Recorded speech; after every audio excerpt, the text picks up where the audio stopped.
Bonjour mes petits lions, aujourd'hui vidéo un peu en dehors de mes habitudes, mais ça pourrait devenir une nouvelle série, qui sait, on verra bien. Les gens qui discutent RPG avec moi le savent en général plutôt bien, je suis une sacrée vétérante de la saga Final Fantasy. Si j'ai commencé la franchise assez tard, tout simplement parce que je n'ai eu que des consoles Nintendo pendant un sacré moment, et donc ai littéralement découvert la franchise avec Crystal Chronicles, ouais on revient de loin, je mentionne assez régulièrement que j'ai fait tous les jeux de la franchise principale jusqu'au 14. Enfin, plus ou moins. J'ai pas fait le 11, je le reconnais. Et par fait, je ne veux pas dire fini, je veux dire avoir joué au moins 2 heures. Quant au 15 et au 16, je n'y ai pas joué, mais j'ai regardé leur scénario puisque non seulement j'avais pas forcément de quoi les faire tourner, mais aussi, je l'avoue, moi j'étais là pour l'ATB et le tour par tour, donc je suis assez verte que ce soit devenu une saga d'action RPG. L'autre chose que vous avez peut-être remarqué, c'est que j'ai beaucoup de mal à être concise. Du coup, avec des viewers, on s'est dit que ça pourrait être rigolo de me faire devoir donner mon avis sur chaque Final Fantasy auquel j'ai joué en moins de 3 minutes chacun. Du coup, ça va être le pari ici, je vais écrire mon texte pour chaque jeu en essayant de faire au plus court, puis je m'enregistre en m'engageant à ne pas tricher en accélérant ou en parlant plus vite que mon débit habituel, et on regardera si j'ai réussi pour chaque jeu et on comptera mes points à la fin. Sur 15 du coup, vu que je ne prends pas FF11 en compte. Vous par contre, prenez en compte que bien sûr, vu que j'abrège à mort, vous n'aurez presque aucune nuance, donc ne me criez pas dessus si j'ai dit des trucs que vous n'aimez pas. Il y a de grandes chances que mon avis complet soit bien plus mesuré. Sur ce, vous êtes prêts? On est parti. Pas grand chose à dire sur FF1, c'est le premier, c'est celui qui a créé la franchise, et là où ça se sent, c'est que du coup, comparé aux autres, il fait très ébauche. Il reste sympa, et le fait de vous faire composer votre équipe entre plusieurs jobs permet une certaine customisation et un certain apprentissage des mécaniques, et fait amusant, mais la musique de combat est ma musique de combat classique préférée de Final Fantasy. Et ouais, en général, pas grand chose à dire, mais pas beaucoup de reproches à faire non plus, à part que comparé à ce qui est venu ensuite, bon bah il reste assez plat. Mais ça reste un joli premier jet en soi. Nique ce putain de jeu! Il est rare que je m'entête sur un jeu aussi longtemps alors qu'il ne me plaît pas, mais à l'époque, je m'étais donné le pari fou de finir tous les FF. J'ai abandonné dès FF2, ce qui je pense devrait tout vous dire. FF2 a essayé des trucs, on peut pas dire l'inverse, et le scénario est déjà infiniment plus travaillé que pour le premier jeu, mais je n'ai vraiment pas aimé le nouveau gameplay. Je n'aimais pas non plus du tout le principe de perdre ton quatrième teammate encore et encore, bordel! Et je suis toujours trauma des bombos ou autres monstres, je sais plus lequel, qui m'ont one-shoté alors que j'avais pas pu sauvegarder depuis un moment parce que j'étais allé quelques pixels trop à gauche ou en bas et était donc entré dans une zone beaucoup trop high level pour moi par accident. Faudrait vraiment que je reprenne ce jeu parce que j'ai dû le rendre à la personne à qui je l'avais emprunté beaucoup trop vite et du coup j'ai pu voir qu'une infime portion de ce qu'il avait à offrir.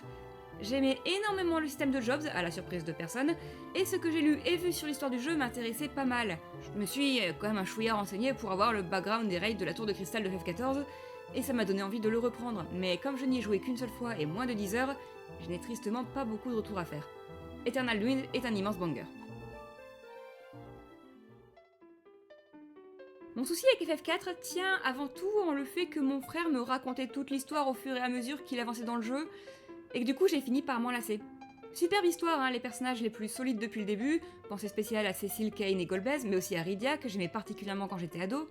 Mais même si j'aimais bien le gameplay, il n'a pas suffi à me garder investi, d'où le fait qu'au bout d'un moment, j'attendais juste la mise à jour du scénario plutôt que de rejouer ce qu'on m'avait déjà raconté.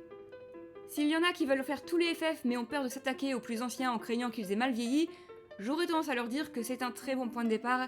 C'est là que les scénarios vraiment touchants mêlés à un gameplay maîtrisé commencent réellement. J'ai l'impression que mon temps de jeu dit tout ce qu'il y a à dire.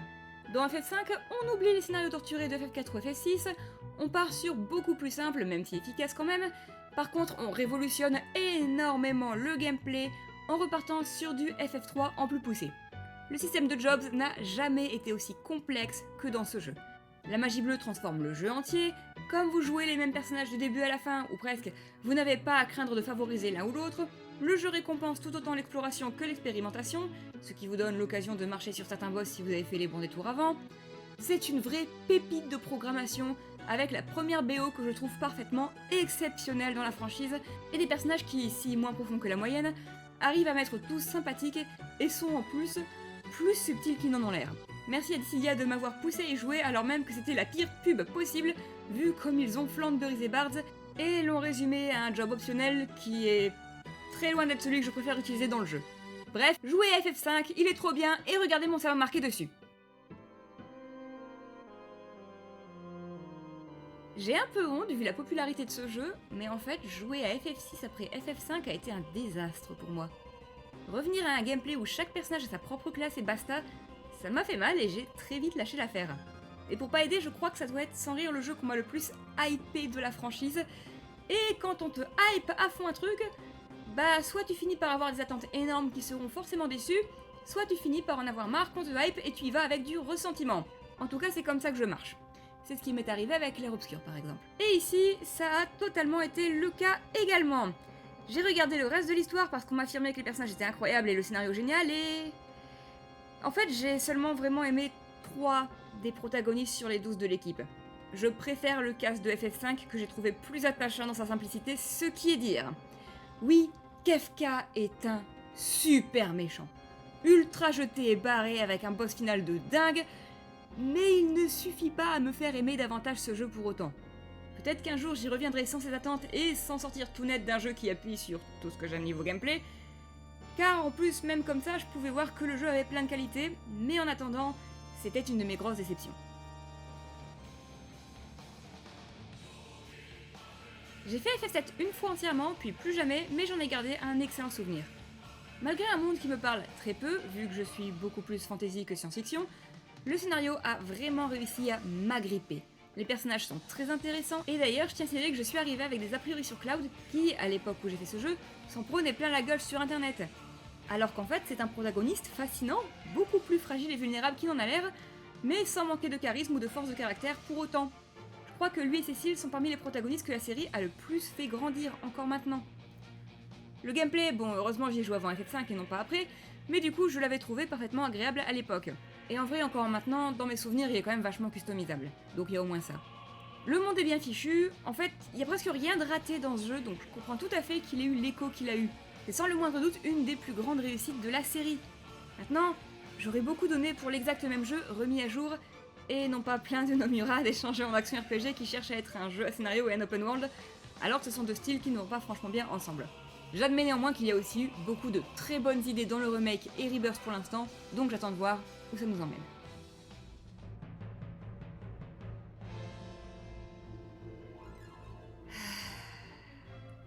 Ouais bon, j'ai commencé ce jeu, l'intro m'a hypé comme pas possible, je me suis mise à y jouer, et j'ai déchanté à une vitesse, vous n'imaginez pas. Je déteste tout, sauf la musique, et encore la fanfare de la victoire c'est la moins bonne de la franchise. Je déteste le gameplay, je déteste le protagoniste, je trouve le scénario tellement mal foutu, ou en tout cas qui touche en rien à ce que j'aime et qui appuie sur tous les trucs qui me font tiquer et qui me font sortir d'une histoire. En plus, moi qui suis pas très romantique, bon bah ça aide pas. Mais même quand j'ai regardé un let's play pour avoir que l'histoire parce que le gameplay m'a tellement énervé que j'ai arrêté au bout de 5 heures, j'ai vraiment pas accroché. Il y a des moments avec Laguna que j'ai trouvé cool, mais pour le coup FF8 c'est vraiment le FF où j'ai même pas réussi à regarder le scénario jusqu'au bout, tellement il y avait rien qui me plaisait dedans. Et Squall est le protagoniste de la franchise que j'aime le moins avec Lightning, logique d'une certaine façon vu que c'est le même archétype. Maintenant que je me suis mis tous les fans de ce jeu à dos, désolé c'est juste vraiment pas un jeu qui marche avec moi. Next. FF9 n'est pas mon FF préféré, mais si on me demande quel est le FF que je considère comme objectivement le meilleur, c'est lui. Prenez en compte que c'est le seul jeu dépourvu de jobs de la franchise auquel je n'ai aucun mal à rejouer après mes 200 heures de FF5. C'est celui qui a le mieux vieilli de la période PS1, il n'a pas de personnage qui crève l'écran à part Vivi et Kuja et Freya, et en bref si, en fait il en a, et il n'en a aucun qui soit vraiment mauvais non plus.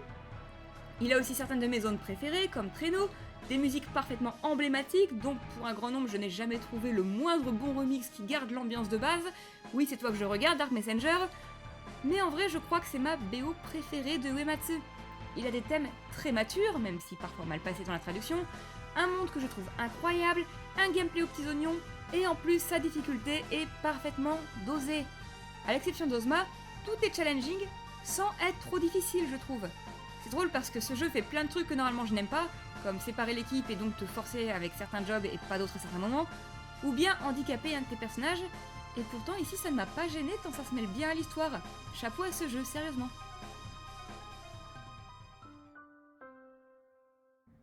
Alors, je peux tout expliquer.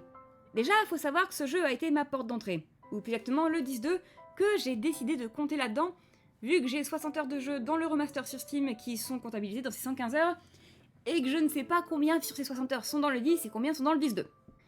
Sachez d'ailleurs que j'ai pris ce remaster parce que ça fait bien 10 ans que je n'avais pas fait ces jeux et que je me demandais s'ils étaient aussi bien que dans mes souvenirs. FF10 a un gameplay qui me parle moyen mais une histoire excellente, et Yuna et Riku sont les premiers personnages féminins que j'ai vraiment absolument adoré dans un jeu vidéo, puisque croyez-moi qu'on n'avait pas vraiment beaucoup de choix à l'époque. Et encore maintenant, j'adore Riku et j'ai appelé mon chat Yuna pour une raison.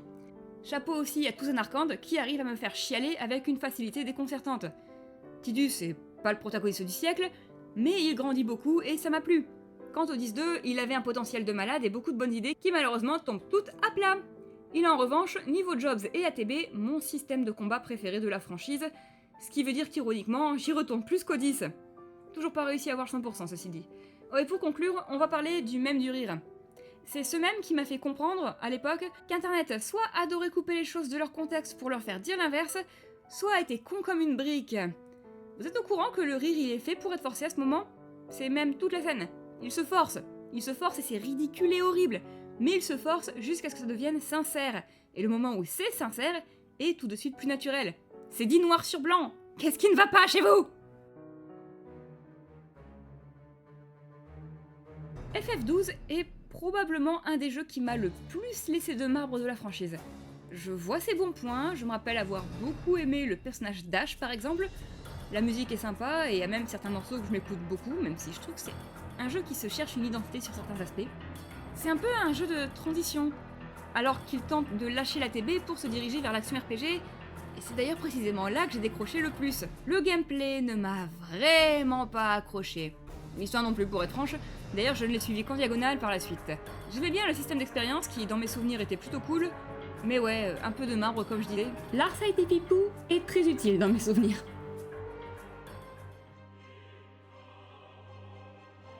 65 de ces heures sont sur le 13-2.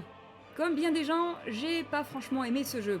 FF10 était un couloir mais qui arrivait à donner une impression de liberté et avait un bon scénario. FF13 est un couloir qui n'a aucune de ces deux qualités. Je n'avais pas la patience d'arriver à Pulse avec un gameplay moyen où si ton leader meurt c'est game over et un casting franchement pas terrible.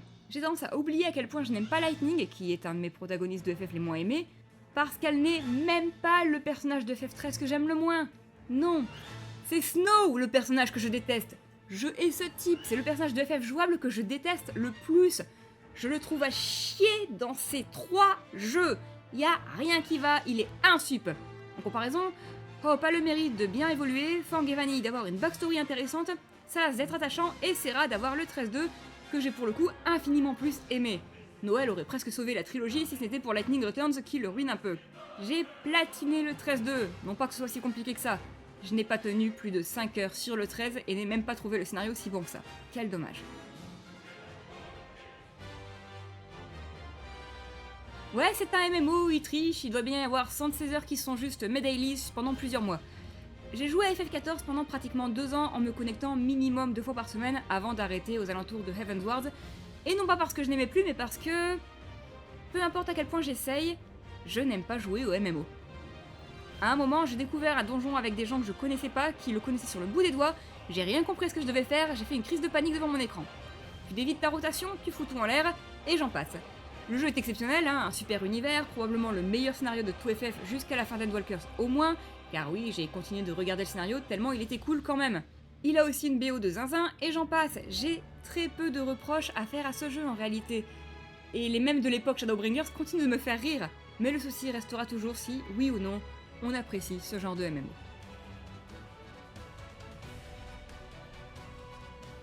À partir de ce jeu-là, je me suis contentée de regarder le scénario sans jouer, et surtout d'écouter la BO parce que Yoko Shimomura est une déesse. FF15 est le FF qui m'a fait le plus pleurer à la fin. J'ai été étrangement touchée par ces protagonistes que je ne m'attendais pas à trouver aussi attachants. Et des tas de trucs qui vont pas dans ce jeu. Déjà, on commence un peu à avoir le souci, qui aura ensuite été exacerbé dans le remake de FF7, d'essayer de mettre ensemble un monde ouvert et un jeu à scénario, et qui, pire, après nous avoir habitués à ce monde ouvert, nous le retire soudain vers la fin. Je me rappelle par contre avoir adoré la partie où on est seul et désarmé, et où la sensation d'impuissance est incroyable, donc quelle n'a pas été ma stupéfaction de voir le nombre de gens qui ont détesté. Je me tape sur le dos justement d'avoir passé la franchise en action RPG, Trop de gens voient ça comme un beat'em all et détestent qu'on les force à ressentir quelque chose. Quelle tristesse. C'est clairement pas un de mes coups de cœur, mais Florence and the Machine sur Stand By Me, bah oui, je répète, j'ai jamais autant pleuré devant un FF, donc il a définitivement pas tout raté.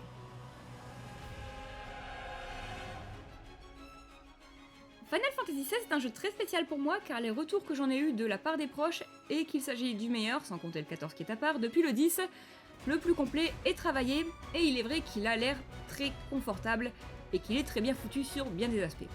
Par contre à côté, j'ai vu un tas de gens qui pètent des câbles dessus et le critiquent à mort, du coup je peux pas vraiment juger son gameplay. Niveau histoire par contre, je suis à la fois très satisfaite et très frustrée. Le monde est beaucoup plus fantasy et beaucoup moins steampunk que la franchise en général, mais il se veut aussi beaucoup plus sérieux et cru. Ça jure comme ça n'a jamais juré, il y a du sang partout, de l'esclavage immonde, des abus de toutes sortes, et on est sur quelque chose d'infiniment plus dark. Mais le truc, c'est que pendant la plupart du jeu, ça ne m'a pas gêné parce qu'il y avait vraiment cet espoir très présent. J'ai plus de soucis avec la fin et avec Ultima en général. Ultima est un méchant franchement pas terrible, et la fin du jeu m'a vraiment agacée et je suis passée en mode public stop caring. Trop sombre, j'en ai plus rien à foutre. Chapeau bas pour certains de ces personnages quand même, par exemple, je n'arrive toujours pas à croire qu'ils aient fait de Dion un personnage aussi complexe, intéressant et attachant en si peu de scènes, même si j'imagine que le fait qu'à l'origine il devait être un des 3 protagonistes a aidé. Oui, il devait être aussi important que Clive et Joshua quoi, donc de base ils ont dû beaucoup le travailler. Chapeau bas aussi à la musique des combats qui est complètement folle. Et du coup voilà, c'était mon avis rapide et résumé sur chaque FF de la série principale à part le 11. Est-ce que j'aurai réussi mon défi de concision? On verra bien ça au moment de l'enregistrement et du montage, ça s'affichera à l'écran. C'était rigolo comme petite rétrospective, après tout ça reste une série très importante pour moi, une de celles à l'origine de mon amour des jeux vidéo. Je dis souvent que Kingdom Hearts et Golden Sun sont les séries qui ont changé le jeu vidéo en passion, et c'est vrai, mais je me suis intéressée à Kingdom Hearts par Final Fantasy. C'est ça qui m'a donné envie de tester ces jeux. Ce qui est d'ailleurs une des raisons pour lesquelles quand j'ai appris qu'il n'y aurait pas de FF dans Kingdom Hearts 3, je me suis vite inquiétée, et j'avais un peu raison car ça m'a tout de suite fait comprendre que les créateurs ne savaient pas pourquoi les gens jouaient à Kingdom Hearts. Mais bref, mine de rien, fait exceptionnel, mais me replonger un peu dans la franchise m'a donné envie de peut-être un jour tester quand même les remakes de FF7, ne serait-ce que pour savourer tout le côté chamouillé de Cloud en haute définition, et lui crier de prendre de l'aspirine. On verra bien. Je sais pas combien de vidéos je pourrais refaire sur cette série, vu que j'ai rarement l'impression que j'ai grand chose d'intéressant à dire sur un autre que le 5, qui se fait toujours snobber comme pas possible à ma grande détresse, mais qui sait, peut-être qu'à un moment je pourrais faire un top 5 des protagonistes d'après moi. Un top 5. Hors de question que je les range tous. Je vous en supplie, ne me faites me replonger sur Squall ou Lightning sous aucun prétexte. Bref, j'espère que la vidéo vous a plu, ou même vous a donné envie de vous intéresser à certains des jeux que vous connaissiez moins, mais après prenez en compte que tout n'est que mon avis, et que cette vidéo est un pari fait avec des viewers. Sur ce, merci d'avoir regardé la vidéo, 1000 merci à mes Patreons, et d'ailleurs n'oubliez pas que mes vidéos sortent en avance sur mon Patreon. Des gros bisous mes petits lions, et à bientôt.